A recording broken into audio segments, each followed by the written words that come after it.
San Francisco, the city of the uncommon, the unforeseen, and the unexpected. People taking selfies at the Golden Gate Bridge, skaters training hard in front of the ferry building, business meetings happening at every corner. It's home to the hippie movement, the most open-minded place in the United States. Here you will find people from almost every country on Earth. Palo Alto, the heart of Silicon Valley, is just a few miles south of San Francisco. This is the place where pirates challenge all business rules. It's the perfect habitat for big ideas aimed at changing the world. Here, everything you need could be just one talk away. If you think it's all about capital and investors, you might be wrong. We want to bring you behind the scenes, show you what really happens in Silicon Valley's backstage, and give you the insider perspective on how it feels to start a company here. Welcome to Silicon Valley.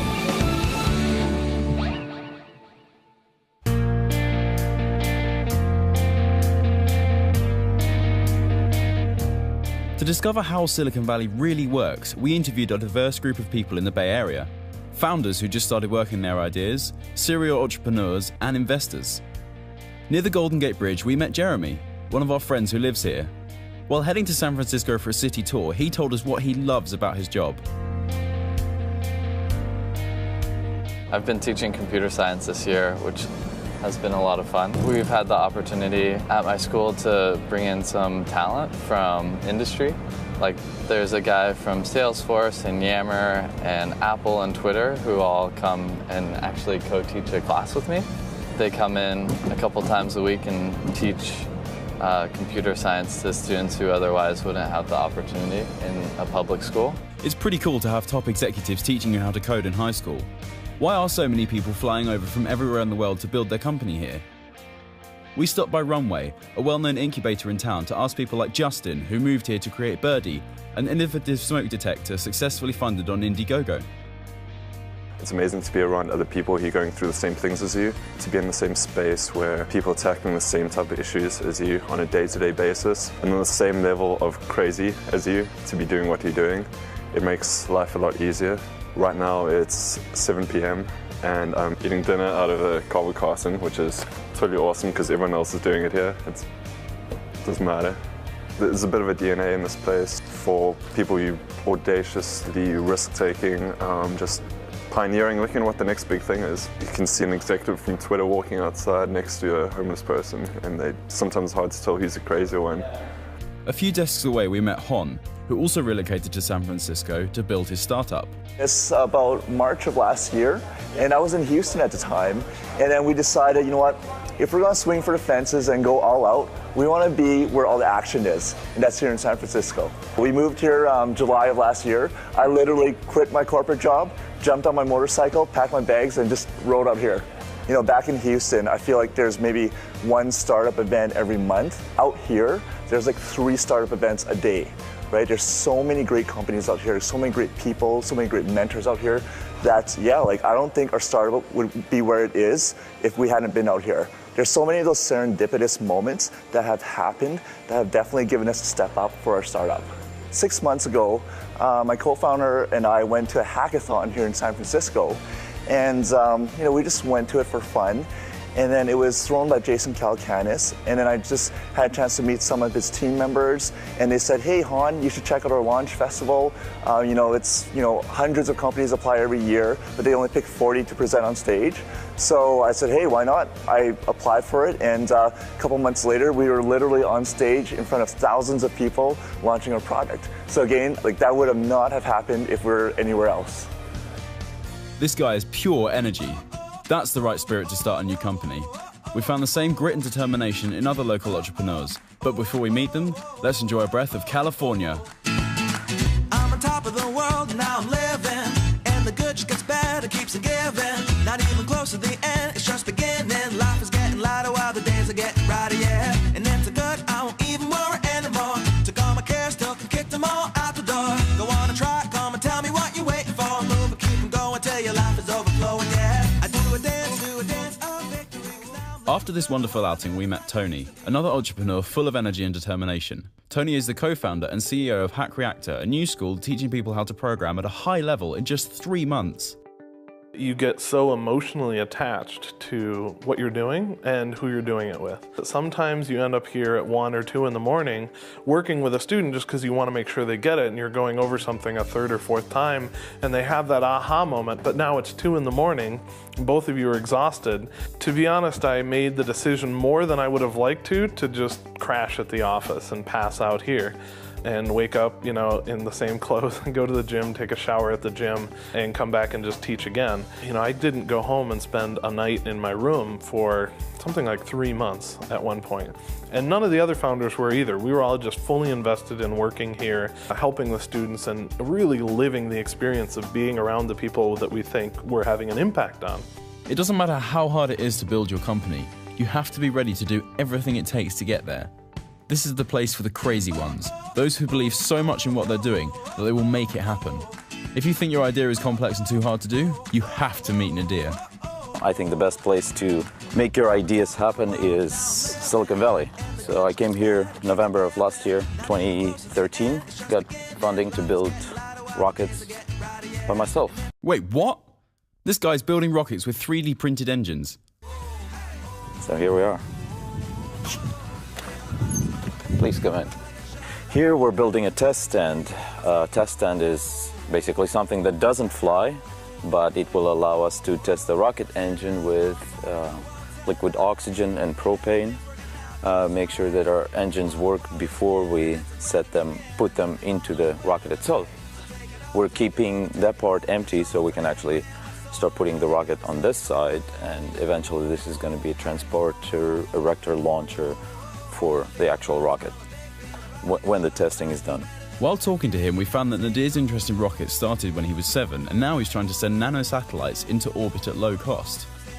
But his long-term vision goes way beyond that. In the beginning, we are building those nanosatellite launchers, but this is for us as an entry point.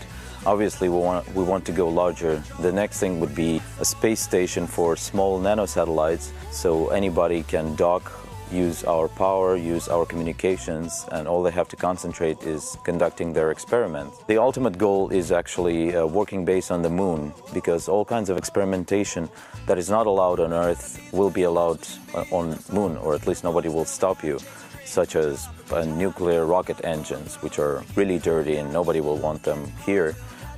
But it's okay for Moon, and it's a great launching point for the rest of the solar system. I started on this, I was really scared, and I thought, if I won't do it, who's going to do it? There are not too many people crazy enough as myself. Maybe 5, maybe 10 in the whole world. Wow, that sounds pretty ambitious, doesn't it? But why the Valley? Nadir comes from Russia, and it took him a lot of effort to relocate to California. Investors will not look down on you if you are in a t-shirt versus that you're in a business suit. You don't have to be a 50-year-old professional to start a company. You can be a 20-year-old dreamer. If mankind was some kind of a simple organism and it just started becoming conscious, Silicon Valley would be its nerve center that will eventually become a brain. That's how I feel about it. Nadir has crystal clear ideas about what to do with his company. Maybe this is one of the reasons why Tim Draper decided to support him. Tim is one of the most well-known investors here, and he recently founded Draper University, a new school that teaches people how to turn their passion into successful companies. After a beautiful car ride to San Mateo, we had a quick chat with Charlie, program manager at Draper University, about what really makes Silicon Valley such an amazing startup paradise. I come from New York, a place where I really see finance being the main driver. The economy's over there. When you graduate university, people go after those jobs. They're safe. But when you come to Silicon Valley, the energy that exists here, it's intoxicating. And it's because you're not sitting behind a desk from 9 to 5. You're going after what you want to go after. And it is about meritocracy. Do you have an idea? Can you do it? Can you put together the right team? Anybody is going to listen to you. It doesn't matter if you're 16 years old, or if you're 35, or if you're 70 years old. If you can do that, people will listen to you. And we really see that through passionate people. That's what I love about this place. It's that we can put all these different people, no matter where you're from, how old you are, into the same room. They can talk to each other because they all know that at the end of the day, they can go after whatever they want, and they're not chained to anything. They're just going to follow their hearts. It doesn't matter if your name is Jeremy, Hon, or Nadir. Not even what you wear or what car you drive. Here in the Valley, the only things that matter are what you want to do and how you are doing it. How Jeremy has successfully invited top executives to co-teach coding classes with him, or how Nadir made his dream of building rockets a reality are just some of the examples of how the local mindset and supportive attitude could make the difference between something you believe is impossible and making it happen. We met Eric Simmons in front of the beautiful Apple store in Palo Alto. He accepted our interview even though he didn't know us very well. When he said he lived in a hacker house, we knew we couldn't miss going there. It was the first office of our first company. And so what ended up happening is we ended up, we had a lot of extra room, and so we started letting other people like live in the house. For us, I mean, the advantage was, you know, one, our rent was cheaper because other people were paying for rent. But two, we just had a whole bunch of like bright people, you know, all continually hanging out with us and like seeing what we were working on. And so, you know, we became friends with them, and you know, a handful of them ended up like working with us on various things. And yeah, now it's like it's kind of like a real community now. But yeah, so Tim Cook lives on our street. He's like 4 or 5 houses down or something like that.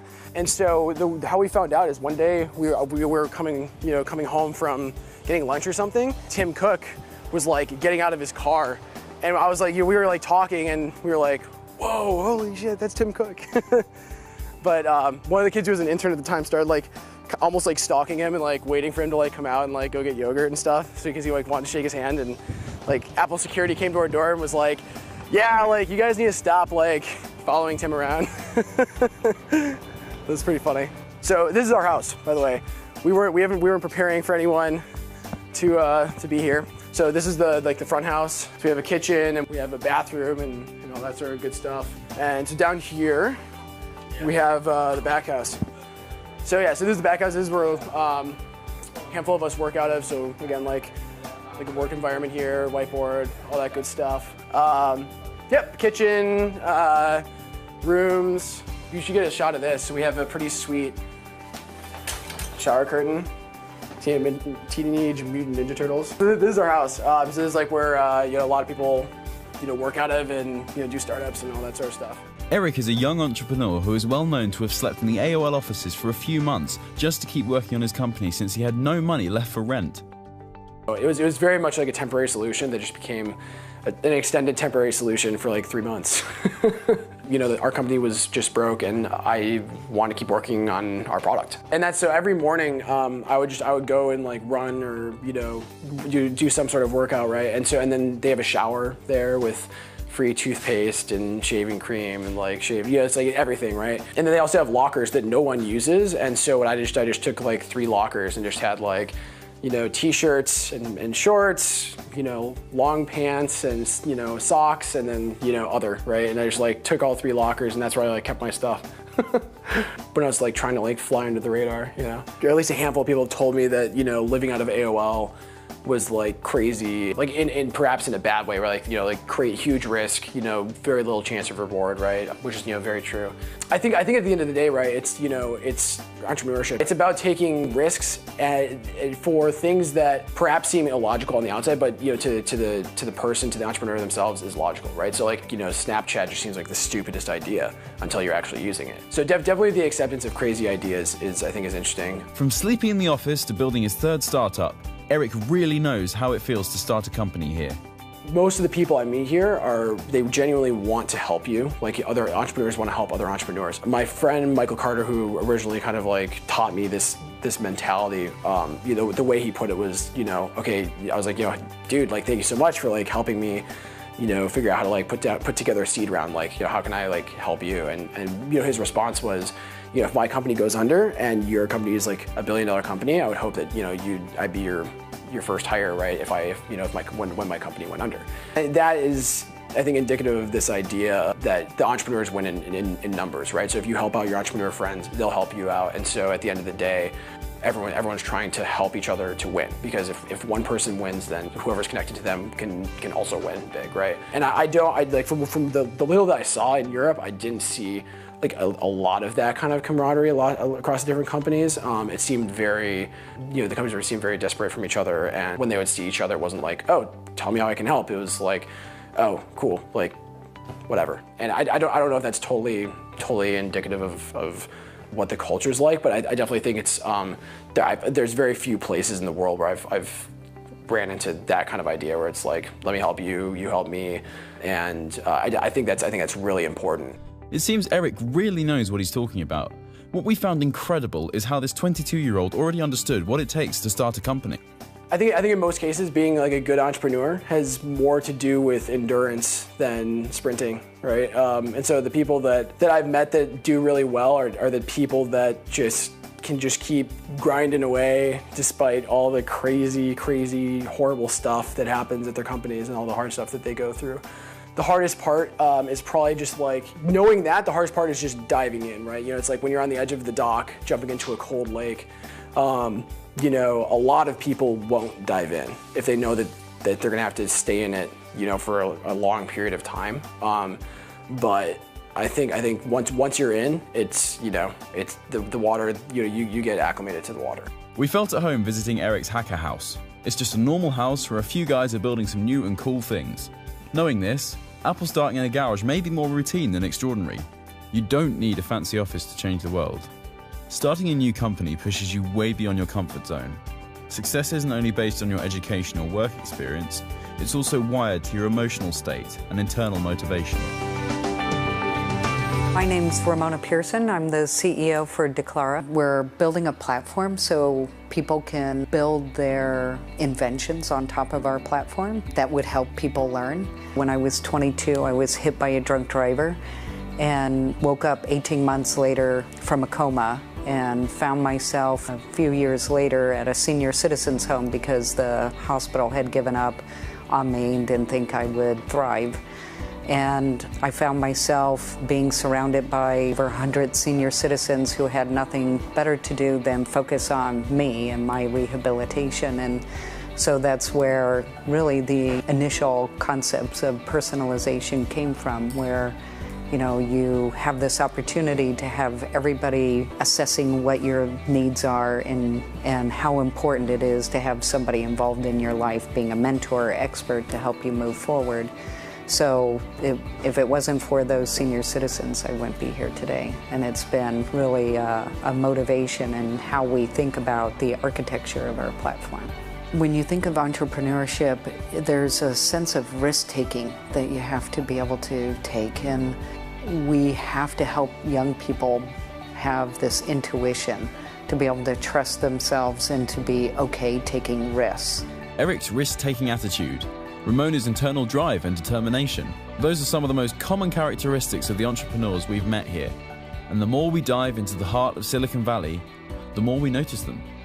If you're willing to take risks and want to build something important, you might really change the world. We met Danielle, a young scientist who has dedicated her life to technology and research. She went to college at 12 and started a plasma physics PhD at Princeton at 17. What we're trying to do is to make it possible for renewable energy to power 100% of a given electrical grid, and to do so economically. Danielle has been working for several years on a compressed air energy storage technology. If you think it's impossible, tell that to Vinod Khosla, Peter Thiel, and Bill Gates, who have invested $43 million in her company. The huge advantages of our technology is that it uses components that are found in diesel gensets, found in automotive engines. There are plants available at such immense scale that you don't need that many of them to match the entire amount of electricity being added to the grid every year. A standard automotive line puts out about 1,600 engines per day. That's about 40 gigawatts per plant. So if you had 5 of those, it would match the 200 gigawatts of electrical power added to the grid every year. You could power the world with that. We hope that it'll be the technology necessary to actually transform the world 100% to renewables. Obviously, that doesn't happen alone, but this was the missing link, so we hope to provide that. This technology required huge investments with no returns for many years, the kind of investments only Silicon Valley can provide. We talked to Michael, whose VC firm invests in high-growth companies. He has been advising fast-growing startups for 2 decades and wrote the bestseller book, Finding the Next Starbucks. I think what makes the Silicon Valley VC unique is really, it's not about the capital. It's really about how do you help the entrepreneur bring his idea or her idea to life.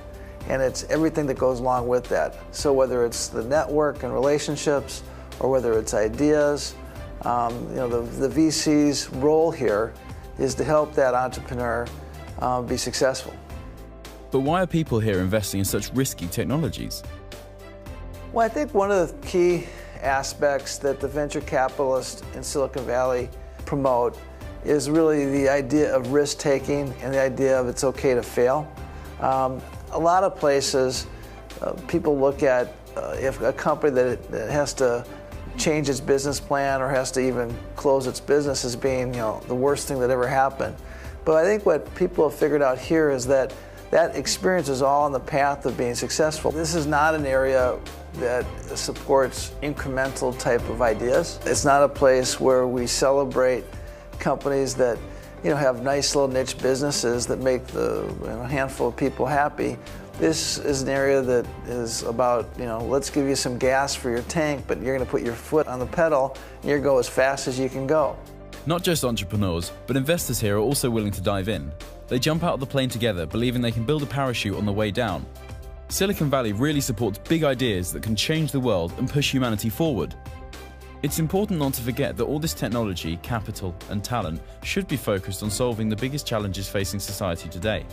Liquidity is a company based in the Bay Area that is now working on a new technology that could solve water supply problems just a few years from now. Victor is one of the founders. What this technology is for the first time at extremely low cost, about a penny a day, you can actually get pharmaceutical grade water for next to nothing using no chemicals, no electricity, and no pressure. I think the motivation that inspires companies like Liquidity, as well as all the countless people trying to build these great startups, has to come from inside. It's an intrinsic motivation. It's a desire to try to build something great, to try to create a dramatic impact in the world. And that really is, if you look at human life, if you look at the things that really matter, there's only a few things that really, really matter to human life. And clean water happens to be one of them. I think the last several years with this great wave of companies in social media has been fantastic. But my deep, deep hope is that it's the practice round. I think if I look at the millennial generation, and they've really gone on, very deep into entrepreneurship, and they've gotten very excited about this.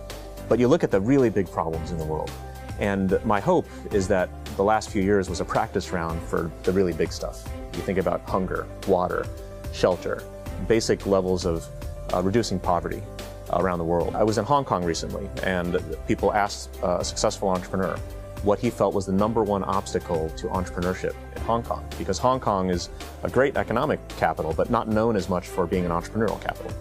And it was interesting because the people asking the question were expecting an answer. They were expecting him to say, well, we need more, initiatives. We need more government funding of research and incubators. And you know what he said? One word. He said parents. He said the parents were the single biggest obstacle to building entrepreneurship in Hong Kong. And what he meant is that every time a young person wanted to start a company, they couldn't get permission from their parents to do it. The parents would say, well, go work in an investment bank or go work in a trading house. And if you think about that, if the #1 biggest thing is parents, then that means it's all in here. And we've been putting all of our efforts on trying to do other things, but ultimately it's a cultural change process. So if you're trying to build ecosystems, you've got to change the wiring in the human mind. When people think of Silicon Valley, and you ask the people here, this place like this, and you say, what is Silicon Valley? And they'll tell you, in some way or other, they'll say the same thing, which is, it's actually not a place at all. It's a state of mind. And so if states of mind are fundamentally what cause places like this to emerge, then how do you recreate states of mind everywhere else? Because you never know where it's going to come from. Changing states of mind drives macro-scale economic development and creates jobs and lifts people out of poverty. That's revolutionary. It's actually radical. And that, I think the need for that message to get out to people that are leading systems, leading governments, leading our communities is critical, because that's the future. Silicon Valley is not just a place, it's a state of mind. You feel it talking to people, sitting in a cafe, looking into someone's eyes. You know you can trust them. You know you can make it happen. The energy you get is limitless. But the true secret is that wherever you go, you can bring the Silicon Valley spirit with you. Its energy is contagious and will never leave you. You don't have to be there to build something meaningful. You don't have to be there to be successful. If you're in a city where there's no access to capital, there's no access to incubators, there's no access to co-working spaces, guess what? You're like 99% of the rest of the world. Fly into Silicon Valley, attend to some events, meet a bunch of people, grow your network, learn from everyone, go back home and get to work. If you want to start a business, go freaking make it happen. If your city doesn't help you, start thinking outside the box. Be the pirate of your ecosystem. The real Silicon Valley is something inside you. If you start shaping your behavior, if you start to be open and helpful, if you start thinking big, you will influence those who surround you. Welcome behind the scenes of Silicon Valley. Welcome to the mindset that allows you to change the world.